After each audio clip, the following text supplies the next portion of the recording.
قبر کے پاس میت کو دفنانے کے بعد اذان دینا ہمارے موقف کے مطابق ہم اس کو جائز اور مستحب سمجھتے ہیں۔ اب ہوتا یہ ہے کہ جو مخالفین ہیں وہ اپنے تعصب اور ہٹ درمی اور جہالت کی وجہ سے جب یہ مسئلہ پیش آتا ہے تو ہمارے اہل سنت و جماعت کے لوگوں سے دلائل کا مطالبہ کرتے ہیں، اور وہ دلائل مانگتے ہیں کہ جو کسی چیز کی فرضیت کو ثابت کرنے کے لیے ضرورت ہوتی ہے۔ یہ بات یاد رکھیں کہ جس درجے کا مسئلہ ہوگا اسی درجے کی دلیل ہوگی۔ دعویٰ اگر یہ ہو کہ یہ کام کرنا فرض ہے تو فرض کے دعوے کے لیے دلیل بھی فرض کے درجے کی ہوگی، اگر واجب کا دعویٰ ہو تو دلیل بھی واجب کے درجے کی، اور اگر دعویٰ فرض اور واجب کا نہ ہو بلکہ مستحب اور جواز کا ہو کہ یہ کام جائز ہے مستحب ہے، تو اب مستحب اور جائز کے لیے فرض کے درجے کی دلیل کا مطالبہ کرنا یہ کسی بیوقوف کا کام ہو سکتا ہے۔ جو سمجھنے والا سمجھدار عقل مند انسان ہے وہ مستحب اور جواز کے لیے فرض کے درجے کی دلیل کا مطالبہ نہیں کرے گا۔ کہ جب ہم کہتے ہیں کہ جو اذان عند القبر ہے یہ مستحب ہے جائز ہے، تو پھر جائز اور مستحب کے لیے فرض کے درجے کی دلیل کا مطالبہ نہیں کیا جائے گا، اور نہ ہی ہم اس کے پیش کرنے کے ذمہ دار ہیں۔ ہاں جب ہم جائز اور مستحب کہتے ہیں تو جواز اور استحباب کے لیے ہم اسی درجے کی دلیل پیش کریں گے، اور کسی چیز کے جائز اور مستحب ہونے کے لیے تو کسی چیز کے جائز ہونے کے لیے تو دلیل نہ بھی ہو تو اس کا جواز ثابت ہوتا ہے، جبکہ شرع کی طرف سے اس پر ممانعت وارد نہ ہو۔ اور استحباب کے لیے اتنا ہی کافی ہے کہ جس کو اہل ایمان نے پسند کیا ہو، اچھا سمجھا ہو، تو اس کے مستحب ہونے کے لیے اتنی بات کافی ہے۔ سیدنا عبداللہ ابن مسعود رضی اللہ تعالیٰ عنہ سے المستدرک علی الصحیحین کی جلد 3 صفحہ 294 پہ حدیث کا نمبر 4522 ہے۔ سیدنا عبداللہ ابن مسعود رضی اللہ تعالیٰ عنہ فرماتے ہیں ما رآہ المسلمون حسنا فهو عند اللہ حسن، جس کو مسلمان اچھا سمجھتے ہیں وہ اللہ کے نزدیک بھی اچھا ہے۔ تو کسی چیز کے اچھا ہونے کے لیے اتنا ہی کافی ہے کہ اہل ایمان علماء بزرگان دین صلحاء اس کو اچھا سمجھتے ہیں، اور اگر اس کی اصل بھی حدیث سے مل جائے تو پھر تو اس کے اچھا ہونے پر کوئی کسی قسم کا تردد نہیں ہونا چاہیے۔ اور یہ بھی بات یہاں ہمارے موقف اور دعوے کی تائید میں پیش کروں گا صحیح بخاری شریف کی وہ روایت جس کو امام بخاری نے باب فضائل القرآن اور باب جمع القرآن کے تحت ذکر کیا ہے۔ حدیث کا نمبر ہے 4986۔ سیدنا عمر فاروق رضی اللہ تعالیٰ عنہ نے حضرت سیدنا ابوبکر صدیق کے دور خلافت میں صدیق اکبر سے کہا کہ قرآن کے قاری اور حافظ شہید ہوتے جا رہے ہیں، تو کیوں نہ ہو کہ ہم قرآن پاک کو جو مختلف جگہوں پہ لکھا ہوا ہے، درختوں پہ، پتوں پہ، پتھروں پہ، چمڑے پہ، اس کو جمع کر کے قرآن کی جو ایک جلد کی صورت میں اور ایک کتاب کی صورت میں قرآن جمع کر دیں۔ تو حضرت ابوبکر صدیق رضی اللہ تعالیٰ عنہ نے حضرت عمر فاروق سے کہا کہ اے عمر کیف تفعل شیئا لم یفعلہ رسول اللہ صلی اللہ علیہ وآلہ وسلم، تم وہ کام کیسے کرو گے جو کام رسول اللہ صلی اللہ علیہ وسلم نے نہیں کیا، جو کام حضور نے نہیں کیا تم وہ کام کیسے کرو گے؟ تو اب حضرت عمر رضی اللہ تعالیٰ عنہ نے کیا جواب دیا؟ ھذا واللہ خیر، ابو بکر ہاں میں مانتا ہوں یہ کام اللہ کے نبی علیہ السلام نے نہیں کیا، لیکن اللہ کی قسم یہ کام اچھا ہے۔ یہ کام کیا ہے؟ تو صدیق اکبر کہتے ہیں حضرت عمر کہتے رہے حتیٰ کہ اللہ نے میرے سینے کو ان کی بات سمجھنے کے لیے کھول دیا، اور میں بھی اس بات کا قائل ہو گیا کہ یہ کام کیا ہے؟ اچھا ہے۔ تو اب صحابہ اکرام تمام کا اس بات پہ اتفاق ہو گیا کہ قرآن پاک کو کتابی صورت میں اگرچہ نبی کریم علیہ السلام نے نہ جمع کیا نہ جمع کرنے کا حکم دیا، لیکن چونکہ کام اچھا ہے تو اس کے کرنے میں کوئی گناہ نہیں۔ الفعل یدل علی الجواز وعدم الفعل لا یدل علی المنع، علماء نے جو اصول لکھ دیا، ضابطہ لکھ دیا کہ کسی کام کا کرنا اس کے جواز کی دلیل ہے اور نہ کرنا یہ اس کے منع ہونے کی دلیل نہیں ہے، کہ اگر کام نہیں کیا تو اس کے منع ہونے کی دلیل نہیں ہے۔ اگر نہ کرنا منع ہونے کی دلیل ہوتا تو حضرت ابوبکر صدیق اور عمر فاروق اس بات پر اتفاق نہ کرتے، بلکہ حضور کے جمیع صحابہ اس بات پر اتفاق نہ کرتے تو تمام نے اتفاق کر لیا کہ حضور علیہ السلام نے نہیں کیا، لیکن نہ کرنا یہ منع کی دلیل نہیں ہوا کرتا۔ تو تمام صحابہ اتفاق کر کے قرآن پاک کو جمع کرنے کے کام میں لگ گئے اور پھر قرآن پاک کو جمع کر دیا گیا۔ تو یہ جو چند مبادیات اور چند تمہیدی باتیں تھی، مسئلہ اذان عند القبر کو سمجھنے کے لیے ان چیزوں کو ذہن نشین کرنا ضروری ہے کہ ہم اذان عند القبر کو ایک جائز اور مستحب عمل سمجھتے ہیں، کریں گے تو اس کے میت کو بے شمار فوائد ہیں، میت کو اس کا بہت سارا فائدہ ہوتا ہے۔ ان فوائد میں سے ایک فائدہ یہ ہے کہ میت کو یہ فائدہ ہوتا ہے کہ میت اذان کی برکت سے شیطان کے وار سے بچ جاتی ہے، شیطان کے وار سے بچتی ہے۔ اب شیطان کے وار سے کس طرح بچتی ہے میت؟ اذان کی برکت سے کہ اذان ایک ایسی برکت والا عمل ہے کہ جہاں اذان پڑھی جاتی ہے، صحیح مسلم شریف کی حدیث نمبر 857 ہے، رسول اللہ صلی اللہ علیہ وسلم نے ارشاد فرمایا اذا اذن المؤذن ادبر الشیطان وله حساس، جب مؤذن اذان دیتا ہے تو شیطان وہاں سے دم دبا کے گوز مارتا ہوا دور بھاگ جاتا ہے جس مقام پہ اذان دی جاتی ہے۔ اور اسی صحیح مسلم کی روایت نمبر 854 ہے، سیدنا جابر بن عبداللہ رضی اللہ تعالیٰ فرماتے ہیں کہ شیطان اذان کی آواز سن کے اتنا دور بھاگ جاتا ہے کہ اذان کے مقام سے 36 میل دور وہ دور بھاگ جاتا ہے، اس مقام پہ نہیں ٹھہرتا۔ اذان کی یہ برکت ہے کہ جہاں اذان پڑھی جائے وہاں شیطان نہیں ٹھہرتا۔ اور جب میت کو قبر میں دفن کیا جاتا ہے تو شیطان اس کو ورگلانے کے لیے آتا ہے، شیطان اس کو بہکانے کے لیے آتا ہے۔ امام سفیان ثوری رحمۃ اللہ علیہ سے اس بات کو حافظ حکیم ترمذی نے نوادر الاصول کی جلد نمبر 6 صفحہ نمبر 26 پر ذکر کیا کہ امام سفیان ثوری فرماتے ہیں جب میت کو قبر میں نکیرن سوالات کرنے کے لیے آتے ہیں، پوچھتے ہیں من ربو کا ما دینو کا، تو وہ شیطان سامنے اس میت کے آ کے اپنی طرف اشارہ کرتا ہے۔ جب پوچھا جاتا ہے من ربو کا، تیرا رب کون ہے، تو شیطان اشارہ کرتا ہے اپنی طرف، یعنی تو کہہ دے کہ یہ جو سامنے کھڑا ہے یہ میرا رب ہے، تو وہ بہکانے کے لیے قبر میں آتا ہے۔ امام ترمذی نے اسی مقام پہ اس مسئلے کو کی تائید کی ہے حدیث سے، سنن ابن ماجہ کی حدیث نمبر 1553 ہے، سیدنا حضرت عبداللہ ابن عمر رضی اللہ تعالیٰ سے حدیث موجود ہے کہ نبی کریم صلی اللہ علیہ وسلم میت کو قبر میں دفنانے کے بعد سرکار دو عالم علیہ السلام یہ دعا کیا کرتے تھے اللہم اجرہا من الشیطان، یا اللہ اس کو شیطان سے پناہ دے، شیطان سے بچا لے۔ تو یہ حدیث اس بات کی تائید کرتی ہے کہ شیطان قبر میں بہکانے کے لیے آتا ہے۔ تو چونکہ میت کو قبر میں شیطان بہکانے کے لیے آتا ہے اور جب اذان پڑھی جاتی ہے تو جہاں اذان پڑھی ہے شیطان وہاں سے بھاگتا ہے، تو اذان کی برکت اور اذان کا میت کو فائدہ یہ ہوگا کہ جب اس کو قبر میں دفن کرنے کے بعد اذان پڑھی جائے گی تو وہاں سے شیطان بھاگے گا اور شیطان اس میت کو بہکا نہیں سکے گا۔ اذان کا ایک بہت بڑا یہ فائدہ ہوگا۔ تو ظاہر ہے کہ اتنا فائدہ ہی کافی ہے، اس پر آگے دلائل نہ بھی ہوں تو تب بھی اتنے فائدے کے لیے اگر کوئی مسلمان اذان جو ہے وہ قبر کے نزدیک پڑھتا ہے تو اس کے جائز اور مستحب ہونے میں کسی قسم کا شبہ نہیں ہونا چاہیے۔ اس حوالے سے مسند امام احمد بن حنبل میں اس مسئلے کی ایک بڑی صریح جو اصل ہے وہ موجود ہے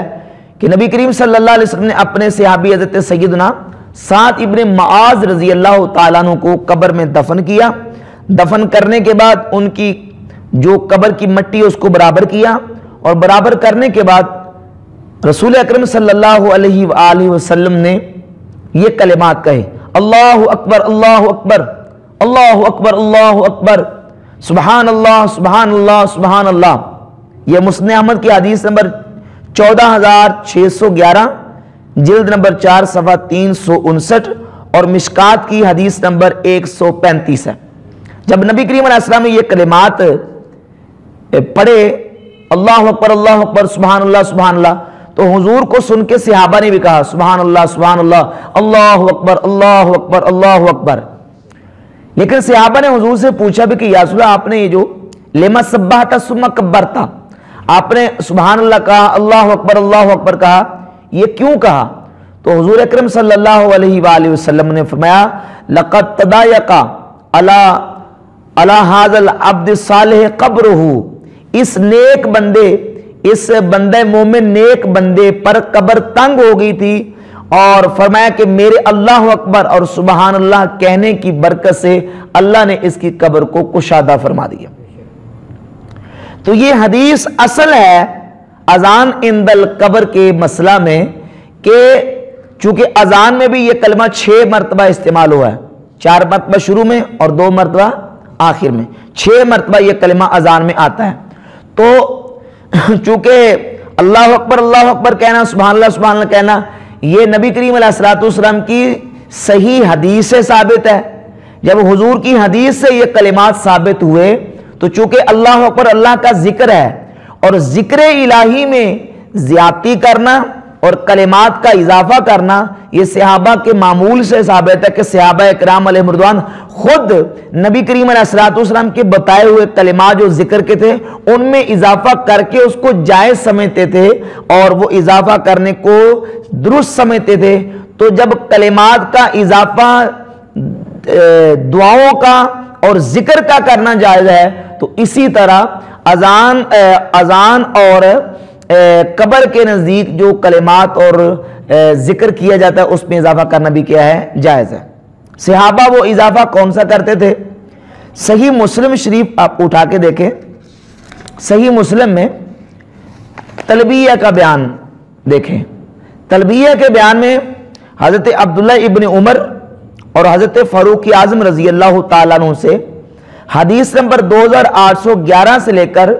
2815 تک یہ تمام احادیث موجود ہیں۔ ان احادیث میں موجود ہے کہ سرکار دو عالم علیہ السلام جب تلبیہ کہتے تھے حج کے موقع پر، تو وہ تلبیہ اس کے کلمات مختصر ہیں، لبیک اللہم لبیک، لبیک لا شریک لک لبیک، ان الحمد والنعمت لک والملک لا شریک لک، اتنے کلمات ہیں۔ اور عبداللہ بن عمر اور حضرت عمر فاروق رضی اللہ تعالیٰ عنہما وہ تلبیہ میں اپنی طرف سے کلمات کو زیادہ کرتے تھے۔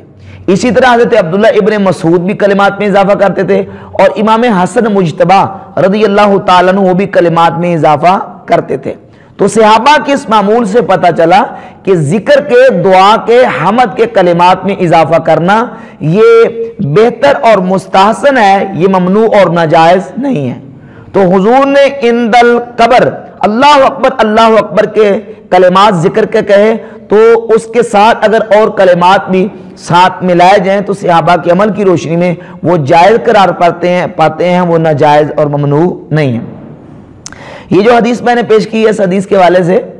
ایک اشکال کا میں جواب بھی دینا ضروری سمجھوں گا، کہ ایک اشکال ذہن میں سوال پیدا ہوتا ہے کہ حدیث میں آیا کہ نبی کریم صلی اللہ علیہ وسلم کے صحابی پر قبر تنگ ہو گئی، جبکہ یہ صحابی حضرت سعد بن معاذ یہ بہت بڑے جلیل القدر صحابی ہیں۔ یہ وہ صحابی ہیں جن کے بارے میں حدیث میں آتا ہے کہ ان کے وصال کے وقت 70,000 فرشتے آسمانوں سے ان کا جنازہ پڑھنے کے لیے آئے تھے، اتنے جلیل القدر صحابی ہیں۔ اور ان کے وصال پر عرش الہی کو جنبش آئی، اور ان کے وصال پر اللہ رب العزت نے آسمانوں کے دروازے کھول دیے، اتنے عظیم المرتبت اور جلیل القدر صحابی ہیں۔ تو یہ جو حدیث میں آیا کہ قبر لقد تضایق علی ھذا العبد الصالح قبرہ، اس نیک بندے مومن پر قبر تنگ ہوگی، تو آیا کہ یہ قبر کا تنگ ہونا کیا قبر کا عذاب تھا؟ تو کیا اتنے جلیل القدر صحابی کو معاذ اللہ قبر کا عذاب پیش آیا؟ تو ایسے نہیں ہے۔ یہ جو قبر کا تنگ ہونے کا ذکر یا بیان حدیث میں آیا ہے، یہ عذاب کی شکل اور صورت نہیں ہے، بلکہ علماء نے اس کی توجیحات بیان کی ہیں۔ اس کی ایک توجیح یہ ہے کہ جب ان کو قبر میں لٹایا گیا تو ظاہر ہے کہ قبر ایک تنگ اور تاریک جگہ ہے۔ انسان جب باہر قبر سے ہوتا ہے تو وہ ایک وسیع جگہ پہ ہوتا ہے، اور جب قبر میں لٹایا جاتا ہے تو وہ ایک تاریک اور تنگ جگہ ہے۔ تو قبر ان کی تنگ ہو گئی، مراد یہ ہے کہ انہوں نے اپنی قبر میں تنگی محسوس کی۔ ظاہر ہے کہ نکیرین کے سوالات سے پہلے تو حالت اسی طرح رہتی ہے نا، جب نکیرین کے سوالات کے جواب دے دیے جاتے ہیں تو پھر اللہ رب العزت اس جو میت ہوتی ہے اس کے لیے جنت کا دروازہ کھول دیتا ہے، اور حد نگاہ تک اس کی قبر کو کشادہ کر دیا جاتا ہے۔ تو انہوں نے قبر میں تنگی محسوس کی اور رسول پاک صلی اللہ علیہ وآلہ وسلم نے تکبیرات کہی، ان تکبیرات کی برکت سے اللہ نے ان کی قبر کو کشادہ فرما دیا۔ ایک تو جی یہ ہے، اور اس کے ساتھ ساتھ یہ بھی علماء نے اس کی توجیہ بیان کی ہے کہ اللہ رب العزت کی یہ عادت سنت جاریہ ہے کہ جس طرح ہر نیکوکار گناہگار وہ قیامت میں پل صراط سے گزرے گا، اِن مِّنکُمْ إِلَّا وَارِدُهَا کَانَ عَلَىٰ رَبِّكَ حَتْمًا مَّقْضِیًّا، کہ ہر ایک کو پل صراط سے گزرنا ہوگا۔ تو اب یہ گزرنا کوئی عذاب نہیں ہے، بلکہ اللہ رب العزت نے ایک چیز مقرر کی کہ ہر ایک کو گزرنا پڑے گا۔ تو یہ بھی جو قبر کی تنگی محسوس ہونا ہے، یہ بھی ایک سنت جاریہ اور طریقہ جاریہ ہے، اس کے مطابق اس پروسیس اور طریقے سے سب کو گزرنا پڑے گا۔ اور پھر علماء نے یہ بھی لکھا کہ جس طرح قبر ہر ایک کو دباتی ہے، لیکن دبانے میں فرق ہے، بعض کو دباتی ہے تو ان کو عذاب اور تکلیف دیتی ہے، اور بعض کو قبر اس طرح دباتی ہے جس طرح ماں اپنے بچے کو گود میں لے کے ان سے پیار کرتی ہے، رحمت کے ساتھ اس کو دباتی ہے۔ لہذا یہ دبانا عذاب نہیں ہے، بلکہ یہ رحمت ہے، اور قبر کا اس کے ساتھ ایک خاص معاملہ ہے۔ اور اس کی مثال بلا تشبیہ، جس طرح بلی اپنے بچے کو منہ میں پکڑتی ہے، بچے کو بھی پکڑتی ہے اور چوہے کو بھی پکڑتی ہے، لیکن بچے کو پکڑنے میں اور چوہے کو پکڑنے میں فرق ہے، بچے کو اور طرح پکڑتی ہے اور چوہے کو اور طرح پکڑتی ہے۔ لہذا بلا تشبیہ تو یہ فرق اور مراتب اور معاملہ موجود ہے، لہذا اس پر کوئی اشکال نہیں ہے۔ اسی طرح حدیث پاک میں سرکار دو عالم صلی اللہ علیہ وآلہ وسلم نے ارشاد فرمایا، لقنوا موتاکم لا الہ الا اللہ، سنن ابی داؤد باب فی التلقین، تلقین کے باب میں امام ابو داؤد حدیث کو لے کے آئے ہیں کہ اپنے مردوں کو لا الہ الا اللہ سکھاؤ، لا الہ الا اللہ کی تلقین کرو، اپنے مردوں کو لا الہ الا اللہ کی تلقین کرو۔ اب وہ جو حالت نظام ہے وہ ابھی مردہ تو نہیں لیکن مجازن مردہ ہے، مجازن وہ مرنے کے چونکہ قریب ہے، تو اس کو بھی لا الہ الا اللہ سکھاؤ تاکہ اس کا آخری جو وقت ہے اور دنیا سے جاتے وقت اس کا خاتمہ کلمے پر ہو، اور جو حقیقتاً دفن ہو چکا وہ حقیقتاً مردہ ہے، حقیقتاً میت ہے، حقیقتاً مردہ ہے، تو اس کو بھی کلمہ سکھاؤ۔ تو ظاہر ہے کہ اس کو کلمہ سکھانے کا مطلب یہی کہ اس کو کلمہ سکھائیں گے تو اس کو قبر میں کلمہ یاد آئے گا اور نکیرین کے سوالات میں آسانی ہوگی۔ اور اذان کے جتنے کلمات ہیں اس کا ایک بہت بڑا فائدہ یہ بھی ہے کہ اذان کے کلمات یہ نکیرین کے سوالات کے جو جوابات ہیں ان کو بتانے کا بھی ایک بہت بڑا ایک ذریعہ ہے کہ نکیرین آ کے سوالات کریں گے مر ربو کا، جب نکیرین آ کے پوچھیں گے اس میت سے مر ربو کا، تیرا رب کون ہے، تو مؤذن اذان دے گا اللہ اکبر اشہد ان لا الہ الا اللہ، تو میت سن کے جواب دے گی کہ میرا رب اللہ ہے۔ اس طرح ما دینوں کا، تیرا دین کیا ہے، اور جب مؤذن اذان دے گا حی علی الصلاۃ حی علی الفلاح، تو میت ان کو سن کے سوالات کے جوابات کو یاد کرے گی اور یاد کر کے نکیرین کو ان کے جوابات دیں گے۔ تو اس کا یہ بھی ایک بہت بڑا فائدہ ہے۔ موجم الاوس طبرانی کی جلد 6 صفحہ 219 پر حدیث نمبر 8569 ہے، سرکار دو عالم صلی اللہ علیہ وسلم نے حکم ارشاد فرمایا، اطفئوا الحریق بالتکبیر، آگ کو اللہ اکبر کہہ کے بجھاؤ، آگ کو تکبیر کہہ کے اللہ اکبر کہہ کے بجھاؤ۔ ظاہر ہے باہر کو دکان مکان میں کہیں آگ لگ جائے تو وہاں بھی اللہ اکبر کہو،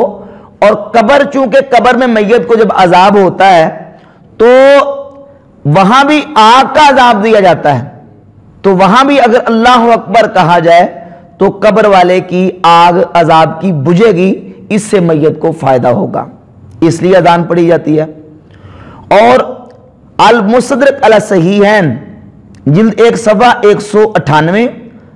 لا یرد دعاء عند الاذان، اس باب کے تحت امام حاکم مرفوعاً یہ حدیث لے کے آئے کہ سرکار دو عالم علیہ السلام نے فرمایا سنتان لا تردو، دو دعائیں کبھی رد نہیں ہوتی، دو دعائیں کبھی الدعاء عند النداء، ایک وہ دعا جو اذان کے وقت کی جائے، وعند الباس، اور ایک وہ دعا جو میدان جنگ میں لڑائی کرتے وقت کی جائے، اللہ ان دو دعاؤں کو رد نہیں کرتا۔ اس بات پہ سب کا اتفاق ہے کہ میت کو دفنانے کے بعد دعا کی جائے۔ ظاہر ہے کہ جب دعا کی جائے گی تو ایک بندہ مومن اذان پڑھ کے دعا کرے، اور اذان پڑھنے کے بعد جب دعا کرے گا، اذان کے وقت اللہ تعالیٰ دعا کو رد نہیں کرتا، تو اس کا فائدہ اور برکت یہ ہوگی کہ اذان کے وقت جو دعا کی جائے گی وہ دعا مقبول ہوگی۔ میت کے لیے جب مغفرت اور بخشش کی دعا کی جائے گی تو اللہ تعالیٰ اس دعا کو قبول فرما کے میت کی بخشش اور مغفرت فرمائے گا، یہ بھی فائدہ ہے۔ مستدرک حاکم کی جلد 1 صفحہ 546 پر اجابت الاذان والدعاء بعدہ، اس باب کے تحت امام حاکم حدیث لے کے آئے، حضور نے فرمایا علیہ الصلوۃ والسلام اذا نادى المنادی فتحت ابواب السماء، جب ندا دینے والا یعنی اذان پڑھنے والا اذان پڑھتا ہے، آسمانوں کے دروازے کھول دیے جاتے ہیں، واستجیب الدعاء، اور دعا کو قبول کیا جاتا ہے۔ اذان کے وقت دعا کو قبول کیے، تو چونکہ اذان باعث مغفرت اور بخشش ہے، اذان بخشش کا ذریعہ ہے، مغفرت کا ذریعہ ہے، تو اذان پڑھنے والا نیک متقی پرہیزگار انسان جب اذان پڑھے گا تو ظاہر ہے کہ وہ مغفور ہے، اور مغفور سے دعا کروانے کا حدیث میں حکم ہے۔ جب وہ اذان پڑھنے والا مغفور قبر کے قریب کھڑا ہو کے اذان پڑھے گا، اور اذان پڑھ کے جب وہ دعا کرے گا تو اللہ تعالیٰ اس مغفور کی دعا کو اپنی بارگاہ میں قبول فرما کے اس میت کی بخشش فرمائے گا۔ تو بحمد تعالیٰ یہ جو اسباب ہیں اذان کو پڑھنے کی اور اذان کی برکت ہے، میت کے لیے اس کا بہت بڑا فائدہ ہے۔ تو اسی فائدے کے پیش نظر علماء نے اس کی اصل کو سامنے رکھتے ہوئے یہ مسئلے کا جواز اور استحباب پیش کیا ہے کہ ہاں جی یہ مسئلہ بالکل اپنی جگہ پہ ٹھیک ہے، اگر ان مقاصد اور ان برکات کو سامنے رکھ کر قبر کے قریب اذان پڑھی جائے تو یہ بالکل جائز اور مستحب